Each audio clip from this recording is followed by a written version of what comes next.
जय हिंद दोस्तों।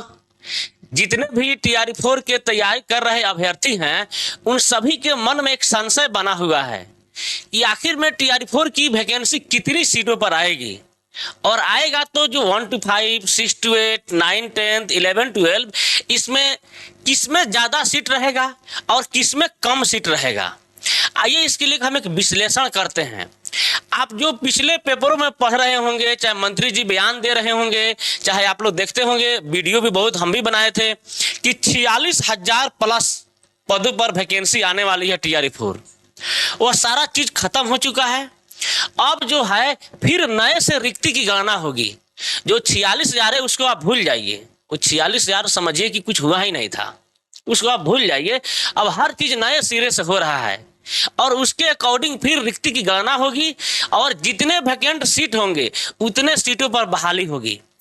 और किसमें ज्यादा आएगा किसमें कम आएगा, इसके लिए आइए मैं एक सरकार का रिपोर्ट दिखाता हूं, फिर आप या हम दोनों मिल करके एक निर्णय पर पहुंचेंगे कि हाँ भाई किसमें ज्यादा सीट आने की संभावना है और किसमें कम सीट आने की संभावना है। आइए सबसे पहले हम उस रिपोर्ट को देखते हैं, तब ज्यादा समझ में आएगा।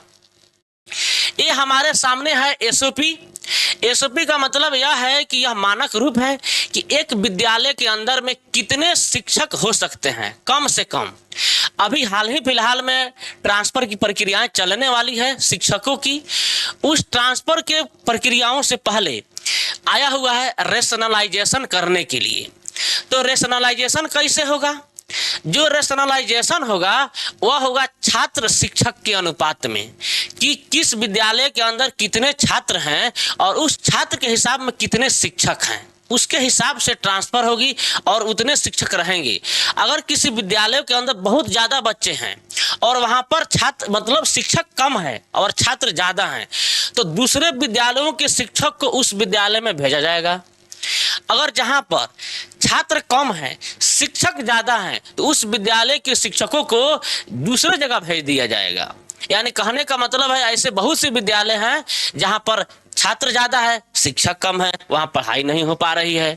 ऐसे भी विद्यालय है जहां पर छात्र कम है शिक्षक ज्यादा है, वहां पर शिक्षक बैठे रहते हैं। भाई कहाँ पढ़ाएं जब शिक्षक ज्यादा है। मान लीजिए 1 से 5 है क्लास, जिसमें मान लीजिए 5 टीचर की जरूरत है और वहां पर बच्चे हो शिक्षक है 8 को 10 को, तो 5 आदमी पढ़ाएगा, बाकी लोग बैठबे ना करेगा। 5 क्लास है 5 आदमी है, तो इसी को अनुपात में देखते हुए छात्र एक सरकार एक लाया हुआ है एसओपी। इस एसओपी को पहले देख लीजिए।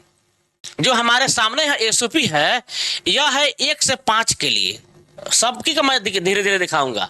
अगर 1 से 60 के बीच में है तो उसके लिए मात्र 2 शिक्षक होंगे और एक प्रधान शिक्षक होंगे। टोटल 3 शिक्षकों की आवश्यकता है। जहां पर 1 से 60 के बीच में छात्र हैं 1 से 5 के लिए। यहां पर देख लीजिए वर्ग कोई विद्यालय है 1 से 5 तक का विद्यालय है, तो हर 1 से 5 में चाहे 1 से 8 में HT पद नया बना हुआ है जिसे कहा जाता है प्रधान शिक्षक, या सिंपल से मान लीजिए HM। ठीक, तो एक HM और 2 शिक्षक 3 की आवश्यकता है। अगर 1 से 5 में टोटल यानी पहला दूसरा तीसरा चौथा पांचवा टोटल छात्रों को जोड़ करके बात कही जा रही है। अगर 61 से 90 छात्र हैं तो 3 चाहिए और एक HM 4। 91 से 120 यानी तब 4 तो एगो 5। यानी कहने का मतलब है कि यह इसका जो अनुपात है 1:30 है, यानी 30 बच्चे पर एक शिक्षक की आवश्यकता है। अब जरा हमको बताइए ऐसे कितने विद्यालय हैं 1 to 5 वाले? आप जितने मिडिल स्कूल हैं चाहे +2 तक है 1 से 12 तक चाहे 1 से 8 तक, इनको छांट के जितने केवल 1 से 5 के विद्यालय हैं उसमें ऐसे बहुत कम ही मतलब विद्यालय मिलेंगे जहां पर बच्चे ज्यादा हैं। अधिकांश विद्यालयों के पास 40 गो 50 गो 60 गो 70 गो मतलब है बच्चे हैं और शिक्षक कितने हैं 6 गो 7 गो 8 गो। अब इसके अकॉर्डिंग उन शिक्षकों की ट्रांसफर होगी कि नहीं होगी? रेशनलाइजेशन के तहत उनको दूसरे विद्यालयों में भेज दिया जाएगा। यानी बच्चे हैं 60 गो, बच्चे हैं 50 गो, शिक्षक है कहता ना 7 गो 8 गो 9 गो। तो वैसे वैसे विद्यालयों को चिन्हित कर रही है। इसके तहत इस शिक्षा कोष के माध्यम से और डीओ सर उन सभी अतिरिक्त शिक्षकों को जहां पर बच्चे ज्यादा हैं शिक्षक कम है वहां भेज देंगे। इससे क्या होगा कि लगभग लगभग 1 to 5 की रिक्ति खत्म हो जाएगी, क्योंकि सबसे ज्यादा टीचर 1 to 5 में है। कैसे हैं? पहले नियोजित वाले थे, जितने मतलब 2003 से लेकर के 2022 तक जितने बहाली हुई है नियोजित लोगों की, नियोजित सारे लोग हैं। उसके बाद TRE1, TRE2, TRE3 सभी में बहाली हुई है। इतने ज्यादा बहाली हो गई है, अगर रेशनलाइजेशन किया जाए तो बहुत कम ऐसी रिक्ति आएंगी 1 to 5 में, बहुत कम। लगभग लगभग जहां ज्यादा है जहां कम है तो ज्यादा वालों को भेज दिया जाएगा कम वाले के पास। जहां शिक्षक ज्यादा है और जहां शिक्षक कम है तो जहां शिक्षक ज्यादा है उनको उठा करके कम वाले के पास भेज दीजिए, दोनों हो गया बराबर। छात्र शिक्षक अनुपात हो गया 1:30। तो फिर उसके बाद जब रेशनलाइजेशन गवर्नमेंट कर देगा तब उसके बाद वैकेंट सीट पता करेगी। अब कहां कहां शिक्षकों की कमी महसूस हो रही है, अब उसके बाद जहां शिक्षकों की कमी महसूस होगी तब उसके बाद रिक्ति की गणना होगी और तब उस पर वैकेंसी आएगा। यानी अभी TRE4 आने में कुछ समय लगेगा।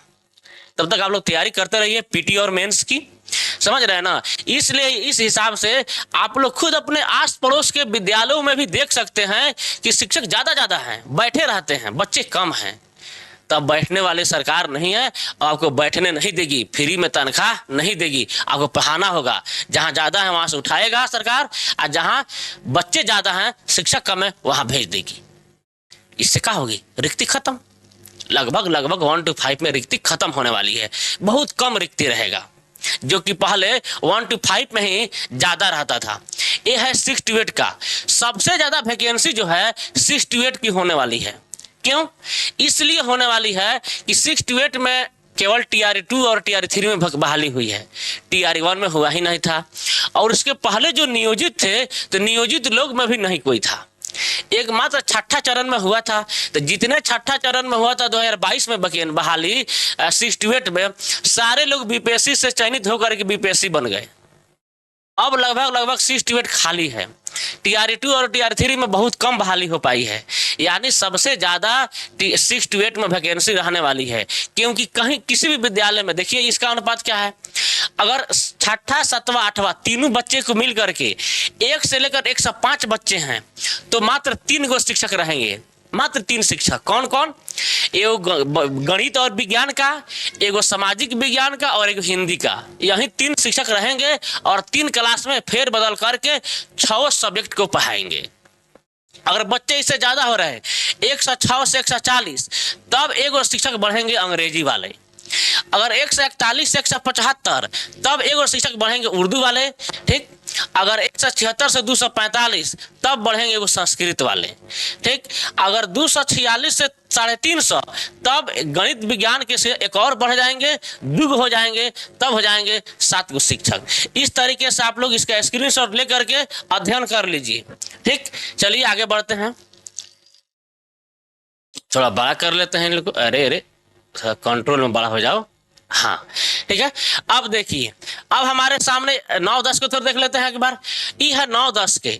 9-10 में कम से कम हर विद्यालय में 6 शिक्षक चाहिए, जिसमें अगर 120 से लेकर 180 तक है, कितने? 9वां और 10वां दोनों मिल करके, 9th और 10th दोनों मिल करके 120 से 180 के बीच में बच्चे हैं। तो एगो सामाजिक विज्ञान का, एगो गणित का, एगो साइंस का, एगो हिंदी का, अंग्रेजी का, एगो संस्कृत या उर्दू का। जिस बच्चे की अधिकता रहेगी, जहां उर्दू वाले बच्चे रहेंगे वहां उर्दू रहेंगे, जहां संस्कृत वाले बच्चे रहेंगे वहां संस्कृत के रहेंगे। टोटल मिलकर 6 शिक्षक रहेंगे। जहां 181 से 240 रहेंगे तो यही 6 रहेंगे। एगो शारीरिक शिक्षक बढ़ जाएंगे। जहां 241 से 300 रहेंगे वहां पर सामाजिक विज्ञान के 2 होंगे। जहां 301 से 360 होंगे वहां पर गणित के 2 होंगे। इसी तरीके से आप लोग इसका अध्ययन कर लीजिए कि कहां पर कितने शिक्षकों की रहने की आवश्यकता है। 11 बारे में देख लीजिए। अगर 40 से 60 यानी हर संकाय में, आर्ट्स के लिए अलग, कॉमर्स के लिए अलग, साइंस के लिए अलग, यानी सभी फैकल्टी में 40 से 60 के बीच में बच्चे हैं। अगर मैक्सिमम 1 से लेकर 360 तीनों मिल करके 11th और 12th मिल करके 1 से लेकर 360 तक हैं। तो गणित का एगो साइंस में, एगो केमिस्ट्री का, एगो फिजिक्स का, और एगो हमारे पास रहेंगे क्या, वनस्पति का। तब एगो कंप्यूटर का। आर्ट्स में जाएंगे तो एगो हिस्ट्री, एगो ज्योग्राफी, एगो पॉलिटी, एगो ऐच्छिक कोई। और उसके अलावा कॉमर्स में जाएंगे तो कॉमर्स अकाउंट का और एगो बिजनेस स्टडी का। लैंग्वेज में जाएंगे तो एगो हिंदी का, एगो उर्दू, एगो अंग्रेजी का, एगो संस्कृत या उर्दू का, एगो संगीत का। टोटल मिल करके 15 शिक्षक रहेंगे 11-12 में। अगर 61 से 100 होते हैं, उसी तरीके से बढ़ जाएंगे शिक्षक, तो 17 हो जाएंगे शिक्षक। ठीक है, देख लीजिए ये हमारे सामने टोटल पूरा ये है, आप स्क्रीनशॉट लेकर के और जूम करके देख सकते हैं। तो देखिए 11-12 में क्या है, 11-12 में वैकेंसी रहेंगी। क्या है कि अभी भी फिजिक्स केमिस्ट्री की शिक्षकों को नहीं है, बहुत कम। फिजिक्स और केमिस्ट्री के जो शिक्षक हैं 11-12 के, बहुत कम बहाली हुई है। अधिकांश विद्यालय फिजिक्स और केमिस्ट्री के शिक्षक नहीं हैं। मैथमेटिक्स में उससे भी कम, यानी सबसे ज़्यादा जो वैकेंसी रहेगी वो फिजिक्स, केमिस्ट्री और बायोलॉजी की वैकेंसी रहेगी। उसके बाद मैथमेटिक्स की बहाली रहेगी।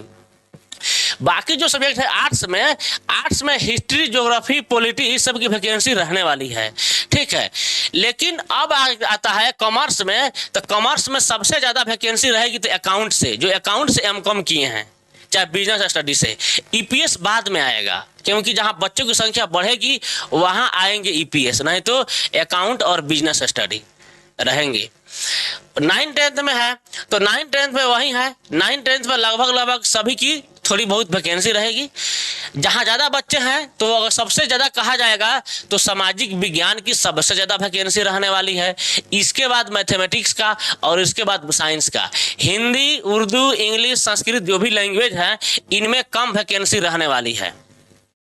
ठीक है, 6 to 8 में उसी तरीके से जाएंगे तो सबसे कम 6 to 8 में वैकेंसी रहेगी तो उर्दू की और संस्कृत की रहेगी सबसे कम, और अंग्रेजी की। यानी लैंग्वेज की वैकेंसी कम रहने वाली है 6 to 8 और 9-10 में।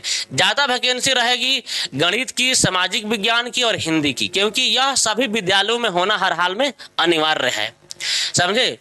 अब इस मानक के तहत होगा रैशनलाइजेशन। जहाँ ज़्यादा होंगे उनको उठा करके जहाँ कम शिक्षक हैं वहाँ भेज दिया जाएगा।